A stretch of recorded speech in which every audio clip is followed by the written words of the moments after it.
Ms. Eisenhower, distinguished guests, ladies and gentlemen, I'm delighted that so many of the friends and members of the family of the two ladies we're going to honor today could be present with us.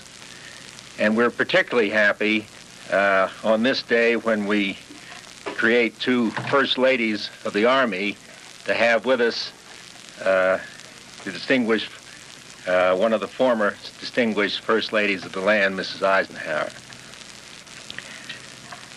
I'd also like to call your attention to the fact that we have with us today two former directors of the Women's Army Corps and four former chiefs of the Army Nurses Corps. And I believe one of those chiefs, Colonel Florence Blanchfield, is the first Army nurse commissioned officer. As you all know, on May 15th, President Nixon nominated the First Lady Generals in United States history. I think we're particularly fortunate to have two such able and attractive ladies to mark this turning point in Army history. Today, there are approximately 12,000 members of the Women's Army Corps on active duty, and there are approximately 5,000 in the Army Nurses Corps. Of them, 20% are men. Both nurses and WACs, as you all know, serve the Army throughout the world and make a major contribution to the performance of our mission. We in the Army recognize that women can play an even greater role in the Department of the Army. And one of the areas on which we are putting emphasis today is trying to restructure some of our jobs so that we can be more flexible and have more opportunities for women generally. At this time, I'd like to turn the ceremony over to the Chief of Staff, General Westmoreland.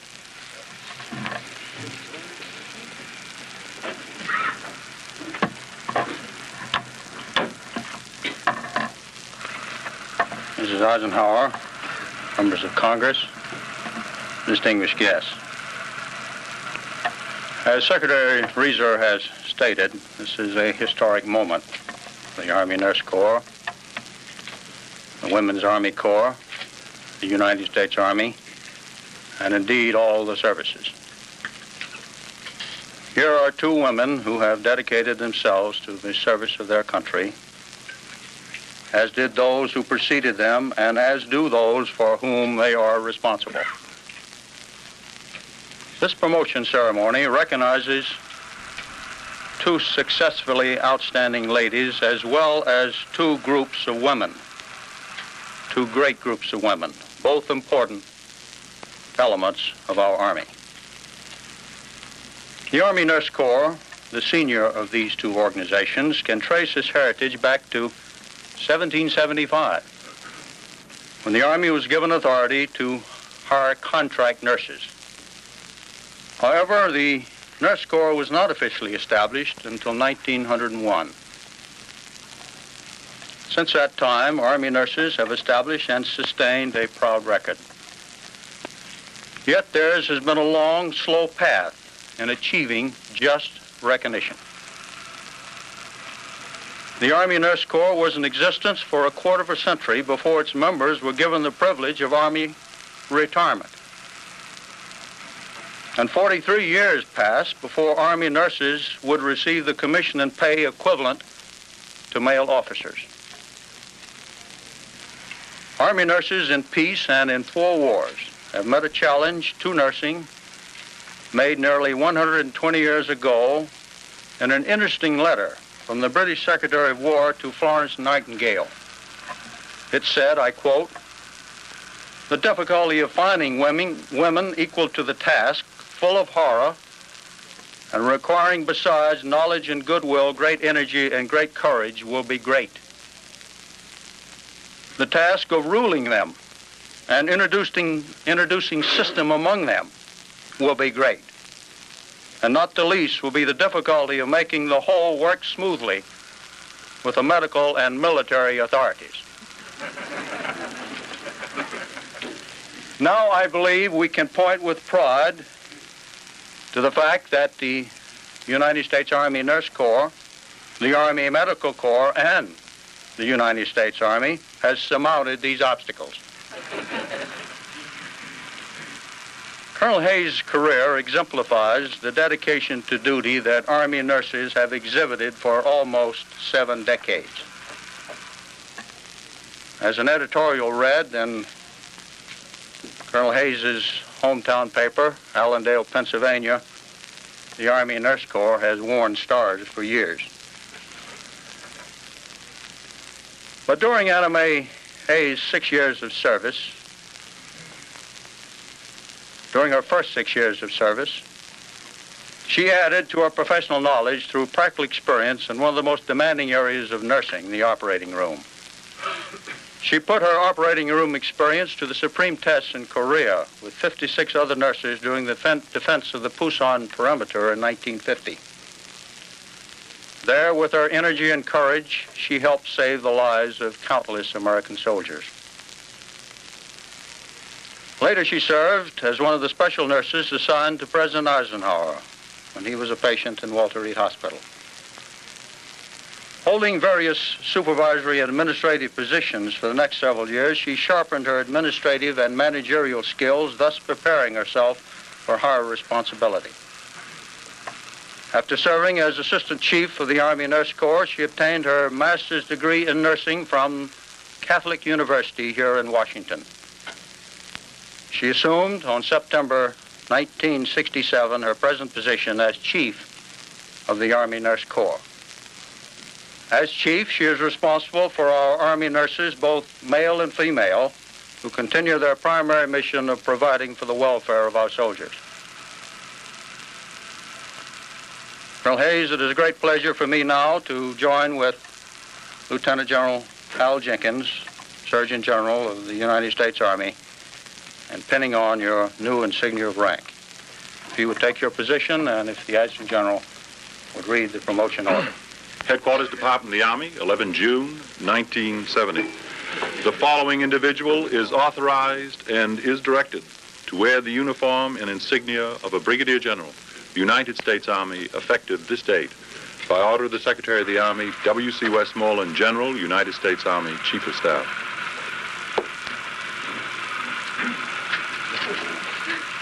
We ask you all to sit down during the pinning, please, so the photographers can record this properly. Do it again. Do it again, please.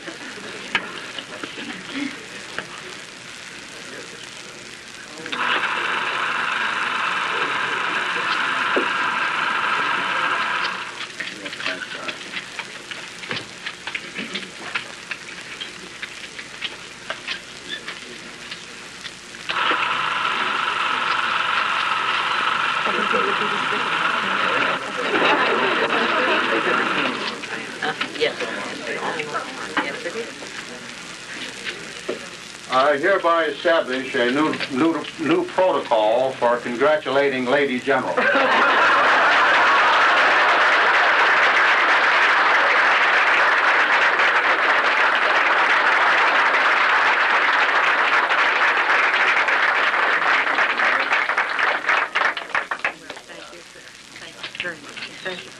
Their protocol.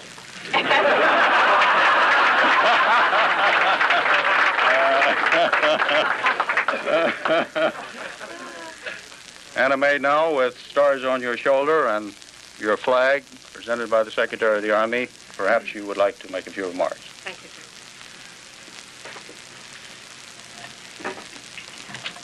sir. Mr. Secretary, thank you for your kind remarks.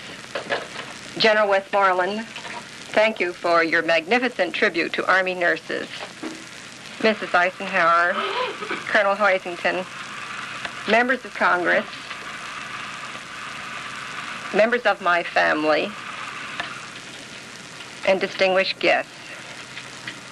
First of all, I would like to thank General Westmoreland and General Jennings for honoring the Army Nurse Corps by pinning these stars on my shoulders. And I am grateful to each of you for joining us this morning and sharing this memorable occasion for the Army Nurse Corps. I shall wear these stars proudly, but with deep humility, for I know full well they represent no special merit of mine, but rather the dedicated, selfless, and often heroic efforts of Army nurses throughout the world since 1901, in time of peace and in time of war. There are enough points in these stars to call to notice all those who deserve public recognition for having played a special part in bringing them to rest upon my shoulders this morning. However, I would like to express deep appreciation to our President, Mr. Nixon, and to the members of Congress, particularly those who serve on the Senate and House Armed Services Committees. And I would also like to acknowledge the sustained efforts of the American Nurses Association in helping to bring this distinction to military nursing, thereby enhancing the prestige of the profession of nursing. The Army Nurse Corps owes a special debt to the former Surgeons General of the Army, particularly Lieutenant General Leonard D. Heaton, and to my predecessors as Chief of the Army Nurse Corps. As Mr. Secretary stated, 4 of the former chiefs are present this morning. Foremost credit, however, must go to those who are directly responsible that this signal honor has been bestowed upon the Army Nurse Corps at this moment in its history. And so, to the Secretary of the Army, the Honorable Stanley R. Resor, to the Chief of Staff of the United States Army, General William C. Westmoreland, and to our Surgeon General, Lieutenant General Hal B. Jennings, Jr., I wish to simply say thank you in behalf of all Army nurses everywhere. Those on active duty, those in the reserve components, and those who are retired. As for myself, I shall not betray the confidence that has been placed in me. Albert Einstein once said, I must remind myself 100 times each day that what I am, I owe to the lives of other men, both living and dead, and that I must exert myself in order that I may give in the same manner that I receive, unquote. This has been and will continue to be my philosophy as long as I am able to serve my country. I pledge I shall devote my efforts toward achieving the goals of the Army Medical Department, the United States Army, and our nation. Thank you so very much.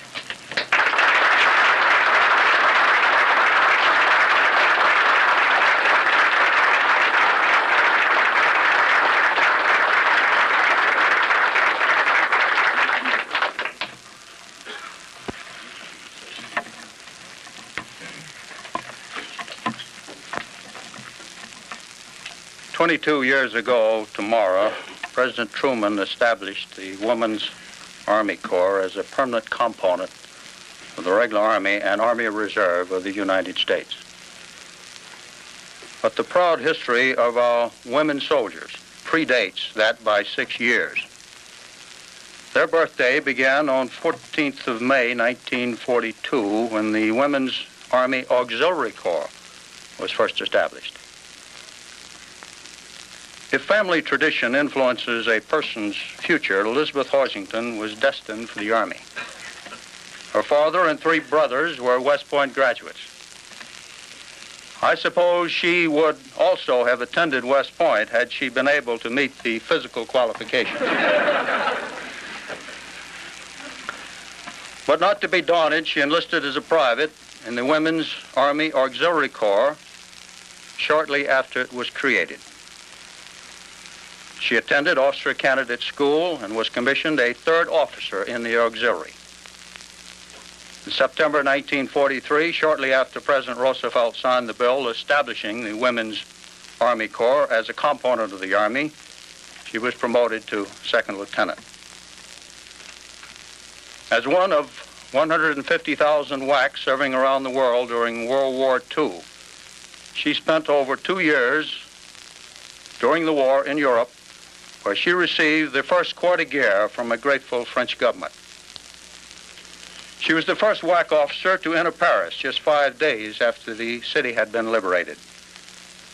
She, with 4 enlisted women, established the first WAC detachment in Europe, which later grew to a strength of 1,500.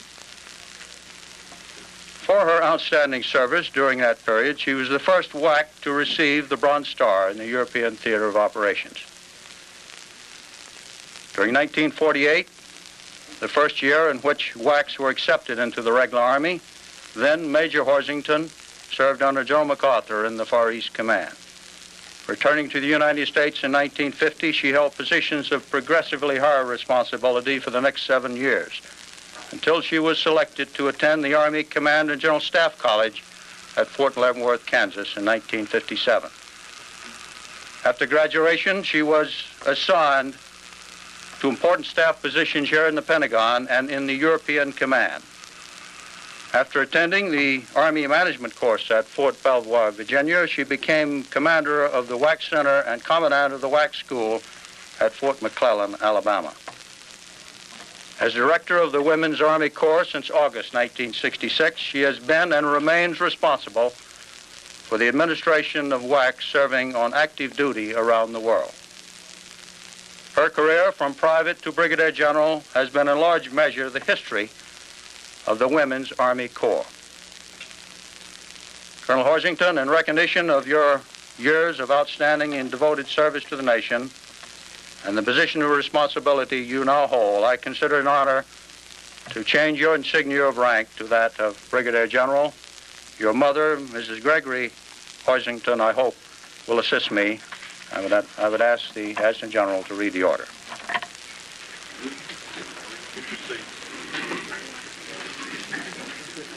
Headquarters, Department of the Army, 11 June 1970. The following individual is authorized and directed to wear the uniform and insignia of a Brigadier General, United States Army, effective this date. Colonel Elizabeth P. Hoisington, Women's Army Corps. By order of the Secretary of the Army, W.C. Westmoreland, General, United States Army, Chief of Staff.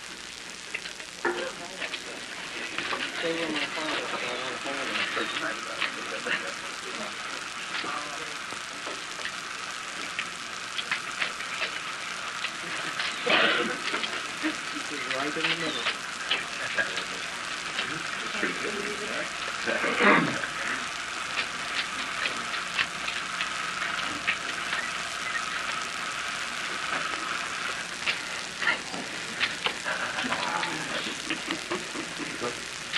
In accordance with the well-established Army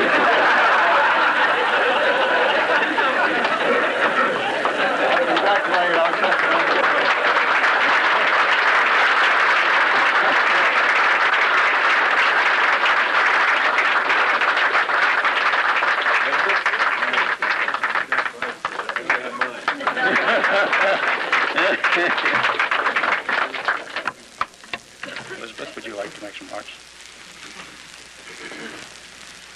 Mr. Secretary, General Westmoreland, Mrs. Eisenhower, and of course, General Hayes, members of my family, distinguished guests, and friends. I'm holding in my hand these eagles that my father wore. Today, I am accepting these stars in the name of the Women's Army Corps. Not just the women who are serving today, but the women who have served in our past, and they're ably represented today by former directors Mary Halloran and Emily Gorman, and by the president of the WAC Veterans Association, Mrs. Florence Land from California. I brought with me today, Mr. Secretary, the members of my family and my office staff, including my career branch. Each one of these individuals has dedicated his and her career to the military service, either as a member of the military service or as a dependent. So you see, I didn't take time actually to add together all this years of service to our Army. I will have to recognize the Air Force because my brother Perry is a retired Air Force general. I have run lickety-brindle down the road and have never been able to catch up with him. I would like you to know, though, he is older than I am.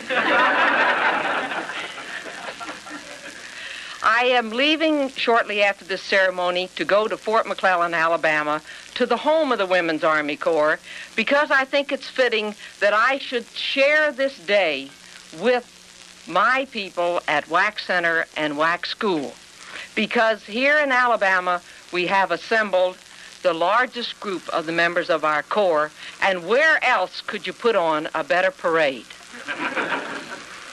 Just think of those ruffles and flourishes in the General's March, but I have to tell you that the story's ruined a little bit because one of my former bosses, General Connor, is going to be there, and he has 3 stars.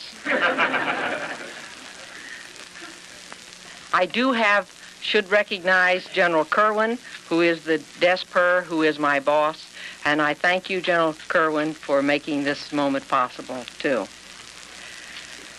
Down at WAC Center, since I've been the director, and of course you can imagine I've been down there many, many times, at one of the basic training graduations, the enlisted women wanted to sing me a song. And in this song, they talked about Pallas Athene. Now, to many of you, you have no idea who Pallas Athene is. Pallas Athene is the symbol, the insignia of our Corps. It's a great day in the Army when we put on the uniform of our country, and remember there are not many women around the world who are privileged to wear the uniform of their country. And we are not complete in uniform until we put on the insignia. The U.S. on the right, standing for us, and Pallas Athene on the left, standing for our Corps. And in this song that the women sang to me, they talked about Pallas Athene will shine. And when it was my turn to tell them how lovely the song was, and it was lovely, and they have this great spirit, these young women coming into the Corps, I just wonder if the rest of you could beat me in the fact that I have, the average age of my 12,000 enlisted women is 20. How would you like 12,000 teenagers? They pick up this great spirit in our Corps. And Pallas Athene is really one of the ways we do this, because she is great. She is our Corps. And the women in this song sang that Pallas Athene will shine. And I came right back to them and said, Pallas Athene will not shine unless you make her shine by the good job that you do in the United States Army. And I've used this as my theme as I've traveled around the world to talk to my WAC enlisted women, to tell them that this is the symbol of our Corps. We've used this Pallas in our re-enlistment poster, saying that this is your Corps. Without you, without your dedication, without your experience, it could not exist. So Pallas Athene is very special to us. And we try to make her shine each day by the job we do for the United States Army. And I say, and I'm sure the rest of you would join with me today to say, Mr. Secretary, General Westmoreland, Pallas Athene is shining brighter today than she has in her history.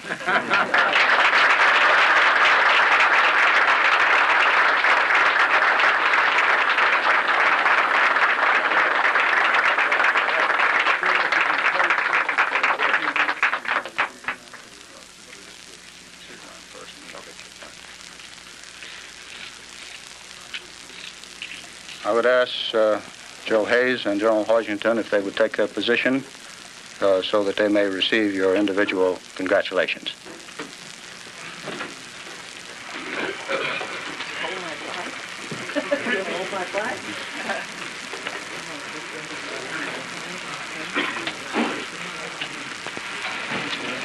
Well, it's one thing for one woman to kiss another. Congratulations.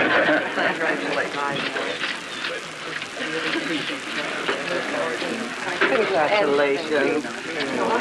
You have a wonderful, marvelous speech.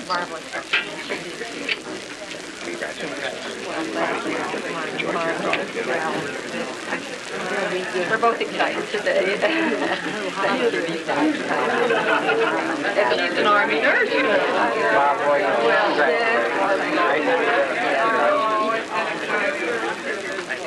Marvelous speech. We're so wonderful. We're both happy. Whatever you are. Family, congratulations. General Hayes, I want to have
No, sir.